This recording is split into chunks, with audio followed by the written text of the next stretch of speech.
This is Orlando Sentinel Now. Hello, it's Tuesday, August 17th. Rich Pope here with Leslie Postal and Steve Hudak. They have the topics we're going to touch on today. And today we're going to talk about COVID in the county and COVID in the schools and the impact there. We're going to start here with Steve. And we're going to talk about the county in Orange County. And they're seeing the rate of hospitalizations going up. And actually interesting that they checked the wastewater. What's going on, Steve? They've been doing this since May. Orange County has.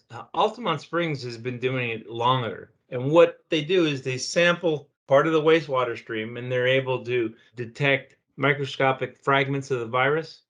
And that helps them predict where to put resources, where the next outbreak is likely to be, if there's likely to be an outbreak.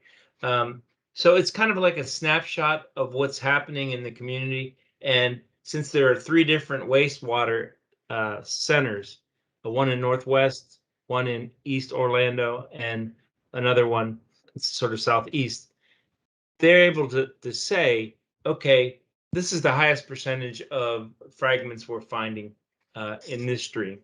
So when they first started doing this, they were getting like these. It's kind of hard to explain this, but is a very small amount, and it's 100 times more is what they're getting now. So what they are predicting is our positivity level for the last 14 days has been 20%.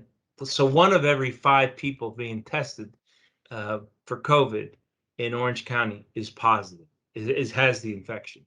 Those are incredibly high numbers. Not more than 7 weeks ago, we were under 5%, which was our goal. And what they're saying is with the levels they're seeing now, they're saying that usually translates into more infections, more hospitalizations, more people in the ICU, and ultimately more deaths. They are now predicting we're going to have more hospitalizations. In other words, we haven't hit the peak yet. They're saying probably not till the 1st of September or first or second week of September. So as we're seeing these double digits in positivity, what about vaccinations? It looks like there's actually been an uptick in vaccinations, which is good news for the county. It is. I mean, every person that gets vaccinated is one less little virus factory. That's what Dr. Pino from the health department calls it. He says every time somebody's infected, the virus continues to replicate themselves in the person. And so that he calls them like virus factories.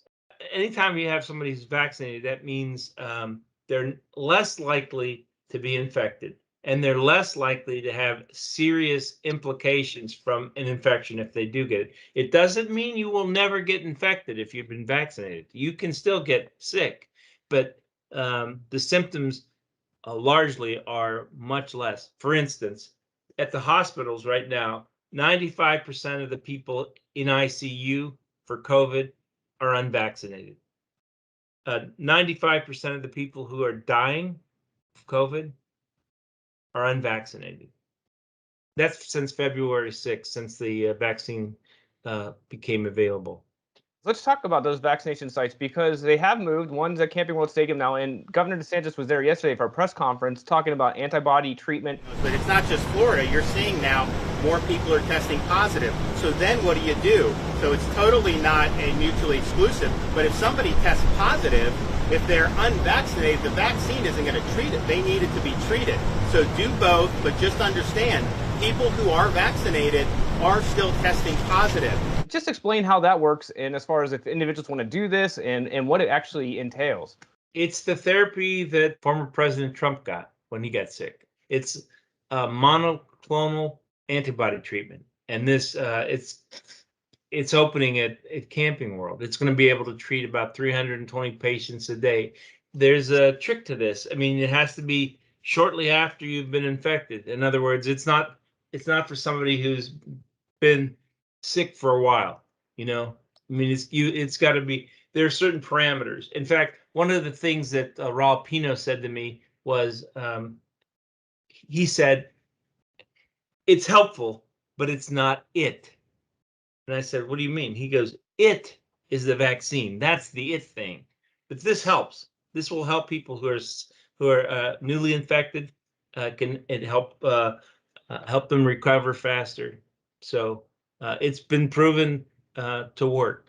So, Steve, if someone actually wanted to get the treatment, how would they do so?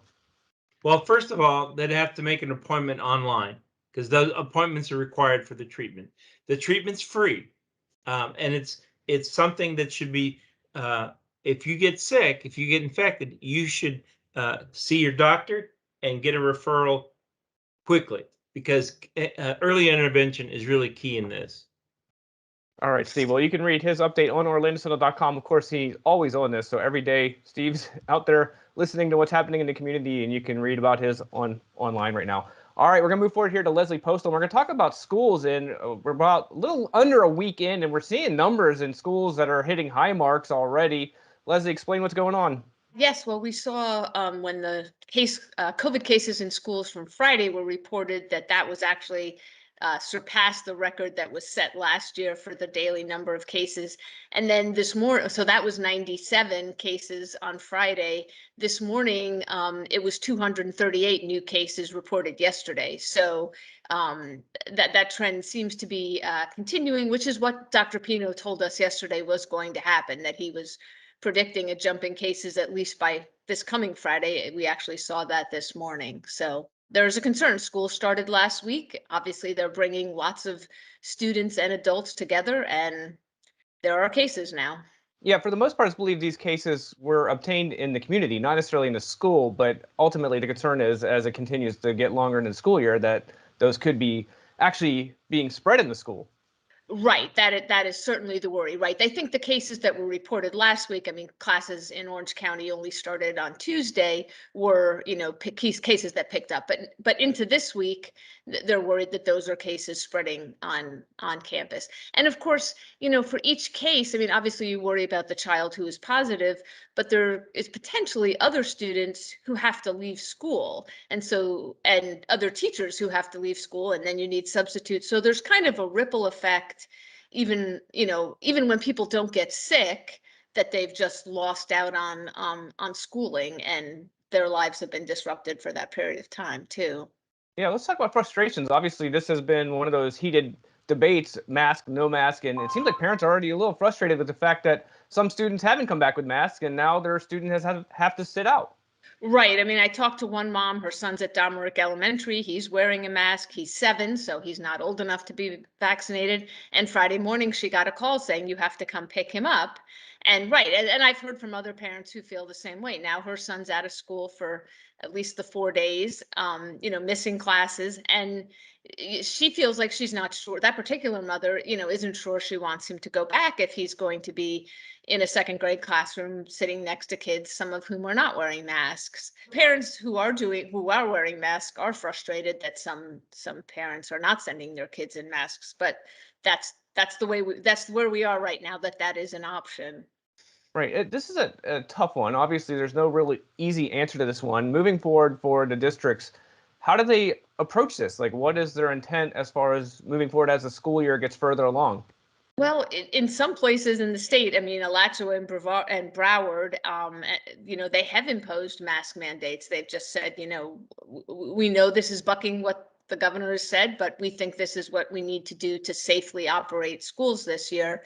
Hillsborough and Miami-Dade are talking about that as well. I don't know that would be something that would be adopted here locally. The Orange County School Board is certainly going to talk about masks at a meeting this week. But I think a lot of district officials feel like their hands are tied because the state has said you could lose funding if you impose mask mandates.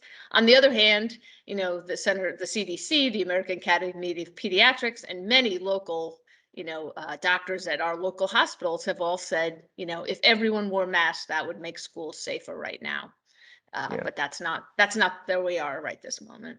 Yeah, you talked on Orange County as far as other districts in the area. How are they faring right now? Well, we don't have as many updated numbers on either Seminole or Osceola. Lake was already showing a number of cases. I think they had 42 more cases this morning. They had several hundred students having to quarantine. So, yeah, I don't really imagine that anybody is going to escape this right now, just given where the cases are in our community, unfortunately. All right, well, you can read her update right now on OrlandoSentinel.com and more updates in the near future. Appreciate that one, Leslie. That's all our topics for today. We're going to go ahead and push pause till tomorrow, but appreciate you being with us. Until next time, I'm Rich, Leslie, and Steve. Everyone have a great day. We'll see you tomorrow. Take care. Watch Orlando Sentinel Now live every weekday at noon on our Facebook page and on orlandosentinel.com.